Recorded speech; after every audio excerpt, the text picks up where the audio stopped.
வாக்குத்தத்தம் உன்னுடையது. அன்பு பிள்ளையே, ஒரு காரியத்தை குறித்து என்ன செய்ய வேண்டும், எப்படி செய்ய வேண்டும், எப்போது செய்ய வேண்டும் என்று பல கேள்விகள் உனக்கு இருக்கிறது. என் சித்தம் என்ன என்று அறிய வேண்டும் என்று நீ விரும்புகிறாய்.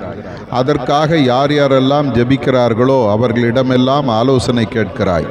தீர்க்க தரிசனம் சொல்லுகிறவர்களை தேடி ஓடுகிறாய். ஆனால் உனக்கு கிடைத்த பலன் என்ன? நீ நினைத்ததை பெற்றாயா? இன்று நான் உனக்கு சொல்லும் ஆலோசனை நீ கேட்க வேண்டுமானால் நீ எனக்கு பயந்து என் வழிகளில் நடக்க வேண்டும். தாவீது எனக்கு பயந்து என் ஆலோசனைக்கு காத்திருந்தார். எலியா என் ஆலோசனைக்கு காத்திருந்தார். மோசே என் வார்த்தையை பெற்று அதை வெளிப்படுத்தினார். இன்று நீயும் உன் நடக்கையில், செயலில், பேச்சில் எல்லாம் எனக்கு பயந்து நட. என் வார்த்தைக்கு கீழ்ப்படிய ஒப்புக்கொடு. உனக்கு என் வழியை நான் கற்றுக் கொடுப்பேன், போதிப்பேன். உன்மேல் என் கண்ணை வைத்து உனக்கு ஆலோசனை சொல்லுவேன். நீ வெற்றி காண்பாய், நல்வழி நடப்பாய். அநேகருக்கு நீ ஒரு ஆசீர்வாதத்தின் பாத்திரமாக மாறுவாய்.